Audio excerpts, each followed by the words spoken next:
Hey folks, long time no see. It's been about a month since I made a video. I'm not sure why, it's just maybe been under the weather or just, I don't know, been working. But anyway, in this month, uh, we've lost a couple of musical legends. And I guess in the past day or two, we've lost Greg Almond. And so, rest in peace, Greg. Listened to you a lot in the 80s and 90s. I went through a blues phase, and I listened to the Allman Brothers a lot, man. So, sorry, peace out. And then we also lost Chris Cornell, who I could probably talk about for a half hour. You know, as far as the importance of his music, the grunge genre on my generation. You know, he was just a few years older than me. So when grunge was happening, when that movement was happening, I was in my early 20s. You know, so I turned 20 in 1990 and 30 in like 2000. So that whole era of the 90s I spent my 20s in. And it was very important. You know, that music was very important. And every time we lose, you know, somebody from that musical era, it hits hard. Yeah, you know, we don't know these guys personally, but they were a fabric in that tapestry of our lives. And, you know, he grew up around the same time in the 70s and the 80s, and he was there. He experienced what we did, you know. Same television shows, same music, and when their music finally hit, we could relate. We could relate a lot more than we could hair metal, and that's kind of what we cut our teeth on, you know, Kiss, and then Iron Maiden, and Poison, and Motley Crue, and all that. And that was fun, you know, and they dressed weird, and spandex, and I don't know, what else, all this crazy hair and makeup and stuff. But when grunge hit, these guys dressed like us. They wore their hair like us, and they thought like us. So it's always hard when one of them goes. It's it just kind of tells us that those days are gone and they're not coming back. And you know, I mean, it's always nice to have the bands around because you can go to a concert and just feel like you're back in the 90s, but Soundgarden is no more. I don't know what they've decided to do with the band, but without Chris Cornell, they're no more. So rest in peace, Chris. So let's get to the albums that I've collected or have decided to show tonight. I have a good stack for you since I haven't shown anything in a while. So I got the new Rush release. And this came out, a good month ago. Now, it's nothing new, but it's a nice package. And it is Rush Cygnus X1 Book 1 and Cygnus X1 Book 2.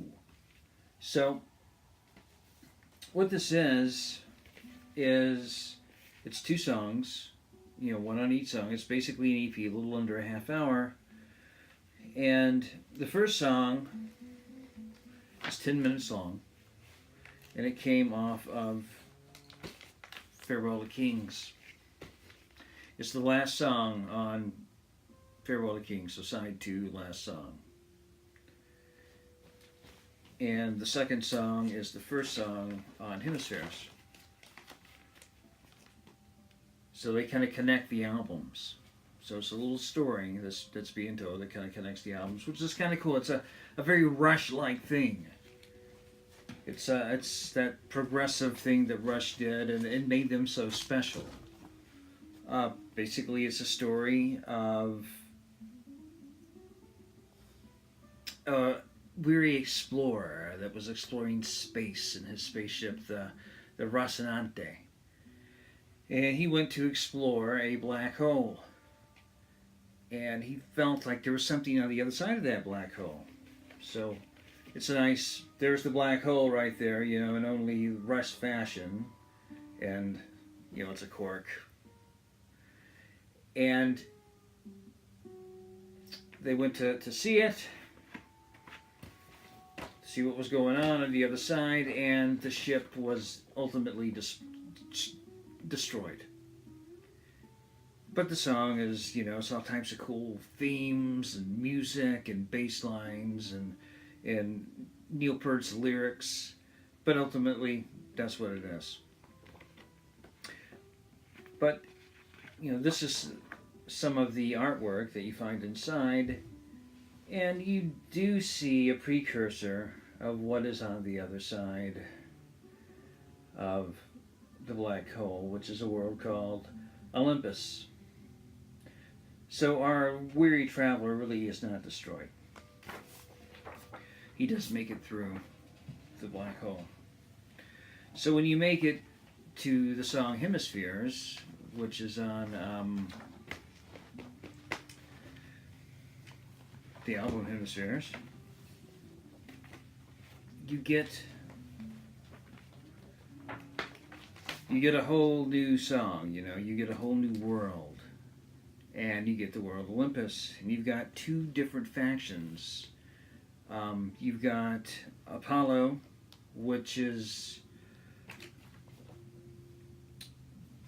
you got Apollo and Dionysus. There's two gods, and they have two different philosophies as far as the way the world should be run. Apollo is a thinker, a builder. Dionysus he thinks the world should be run on love. Two different extremes. The winter comes, Dionysus, his group is caught in the winter without building or shelter. And this is where you see our weary traveler and his ship, the Rocinante. It comes back, and his silent scream brings these two worlds together, Apollo and Dionysus, and the hemisphere is brought into a sphere, which is basically a brain.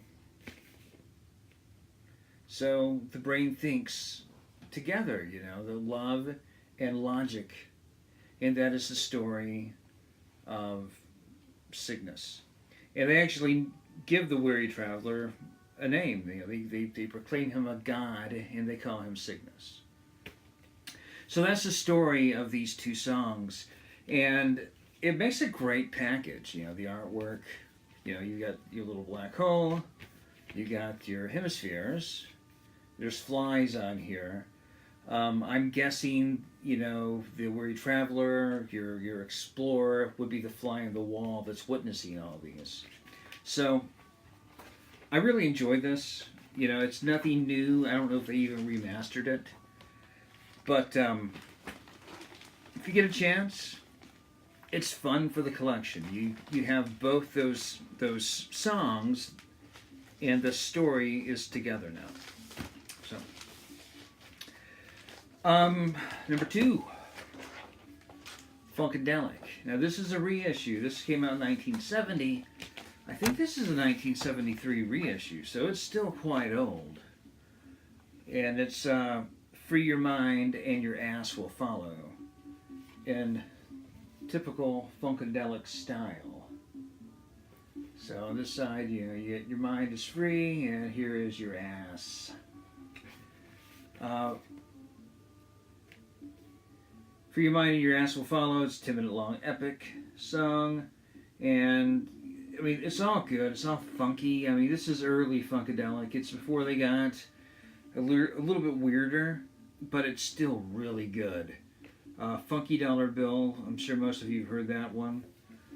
The first time I even heard of Funkadelic was 1994. It was at a Lollapalooza concert here in Dallas.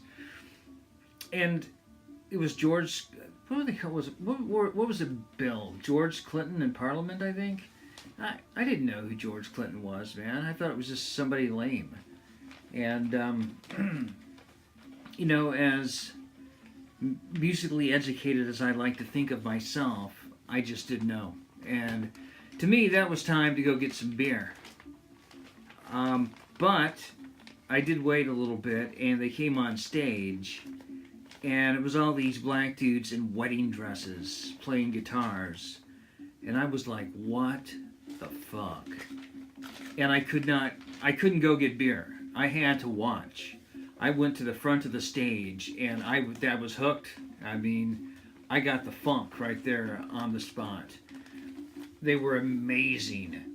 And after that, I had to go buy a bunch of Funkadelic, Parliament albums, George Clinton albums. I mean, who would have known? The next album, Expo 70. This is like a duo. You know, sometimes there's like 4 people in the band, but it's a cool little group. They're an electronic band. They're from Kansas City, and they just play mellow vibes, and they're really good. You know, sometimes they've got 4-piece like drummers and stuff, and sometimes they've just got a guitar and a synthesizer. And as the cover looks, it's very spacey. Check them out. Now for my pick of the week, the new Electric Moon album, Stardust Rituals. One of my favorite bands, have been one of my favorite bands for the last 5 years. Every time they release an album, I pick it up. I love these guys. I think they had about 1,000 on vinyl, 1,000 copies of this on vinyl. So I'm sure there's still some left.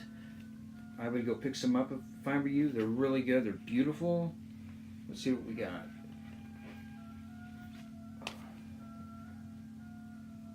It's kind of dark blue marble. This is a studio album. Now, they're really used to releasing live stuff because they're bred on improvisation. But the second song out here is 22 minutes long, and it seems like it's a little bit more improvised than structured.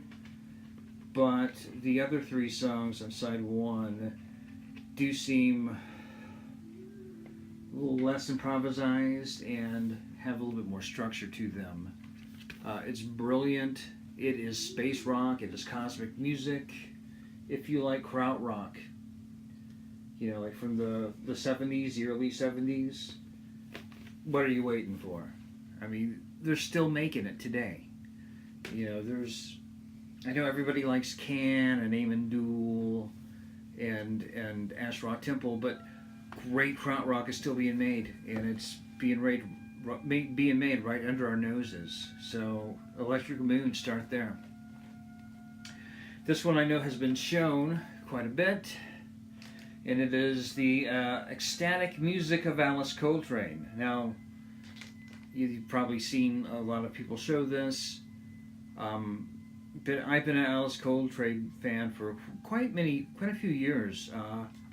She came to my attention probably maybe 2000, 2001. And it was on some Santana albums. She did a couple albums with Santana.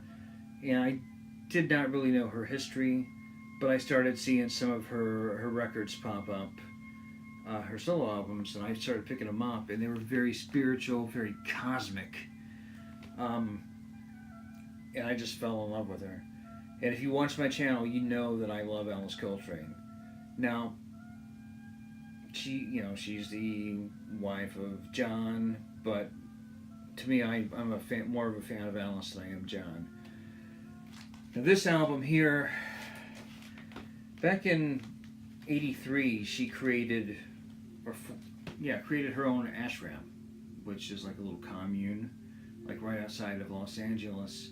And she lived there until she died in 2007. And while she was there, she made 4 tapes There's more stuff there. And this album is, I don't know if it's the best of the tapes, but it's a sample of those 4 tapes. And she only made a few hundred of each of those tapes, so they're very hard to get. And this is very good. This is not like her 70s stuff that's more cosmic. This is very kind of Eastern influenced, kind of a very religious vibe, very mature. Really, really good. If you can get your hands on this, please do. You will enjoy it.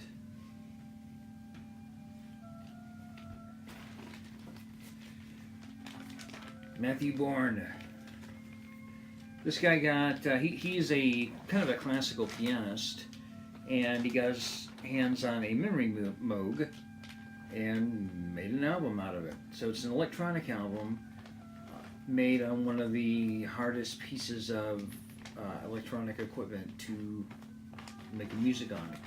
But if you like electronic music, check this out. It's really cool. I'm guessing, I've never seen a memory Moog, but I'm guessing this is what it is. This is what it looks like. You can see there's like the vent where the air comes out. The sleeve is pretty cool. Shows kind of the guts of it. And it also comes with a CD. It is, the guy is really good.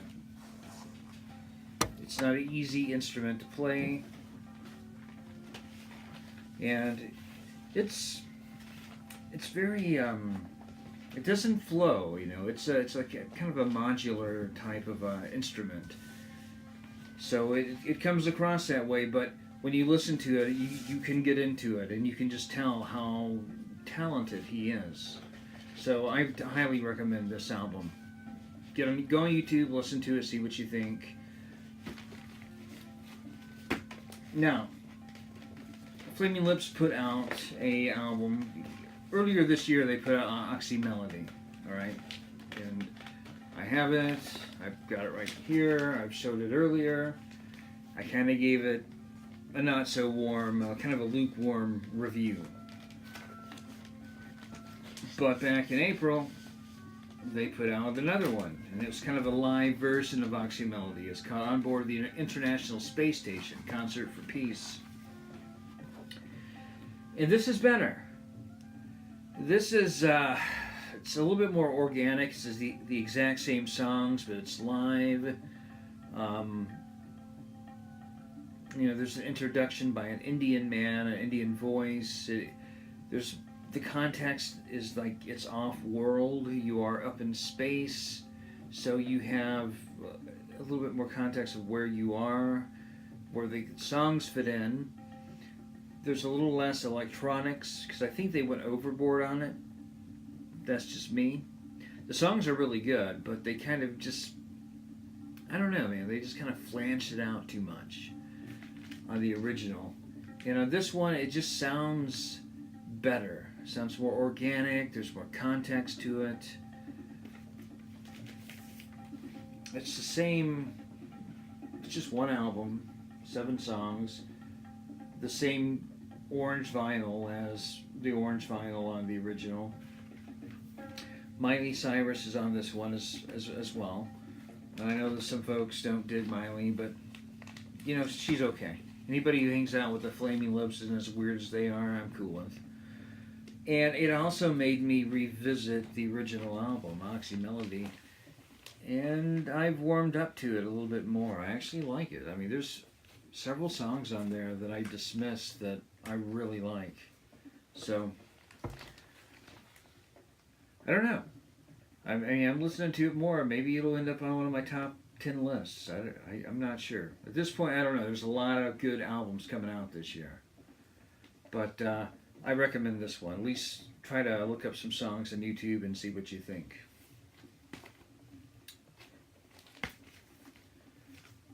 Dr. Space's Alien Planet Trip, Volume 1.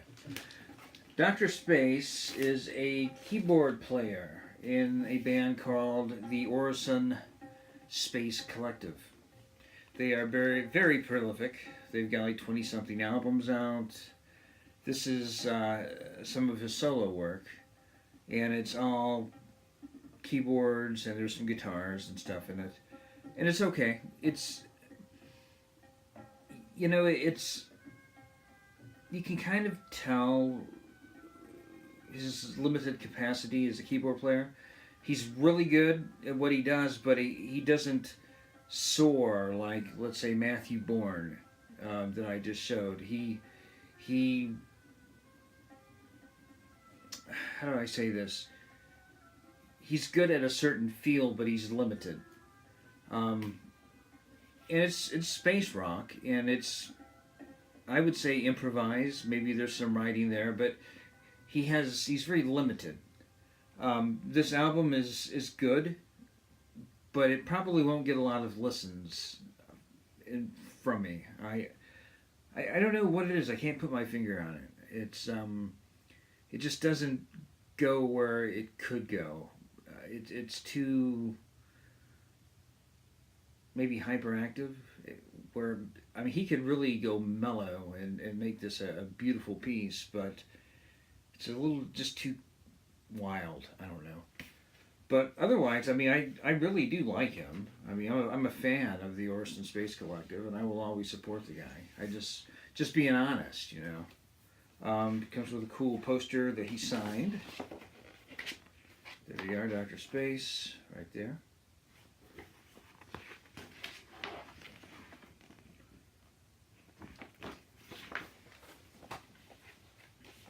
But listen to it. You might like it. It might be something that you're into. Now, I did find in my digging here recently, I found the original cover of Shadowfax Watercourse Way.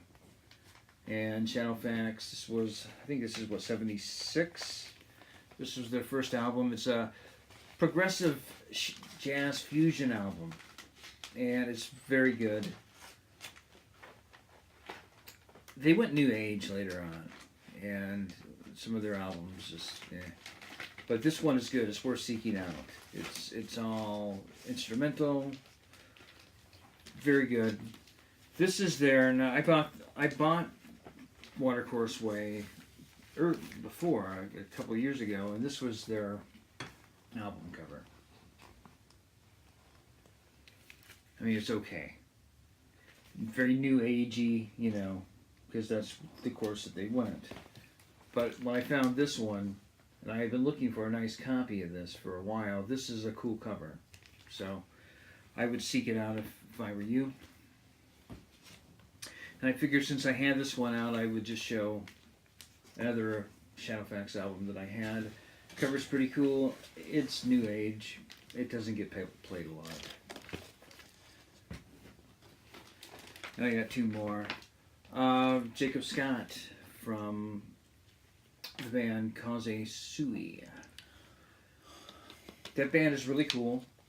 This is a solo project of his on a label that I believe is his. It's El Paraiso. And the artwork on all the El Paraiso albums is impeccable. Very psychedelic, very inventive. It's great. He is a drummer.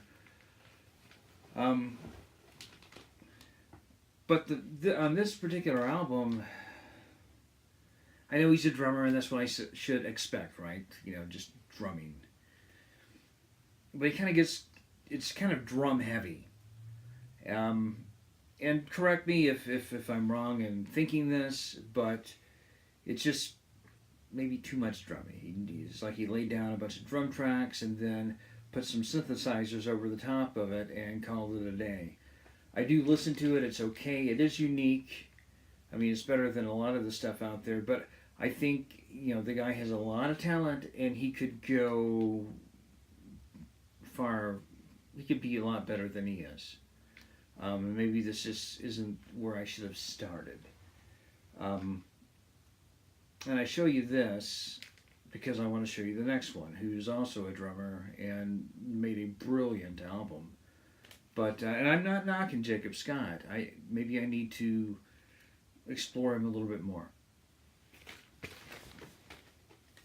So another drummer who made a solo album,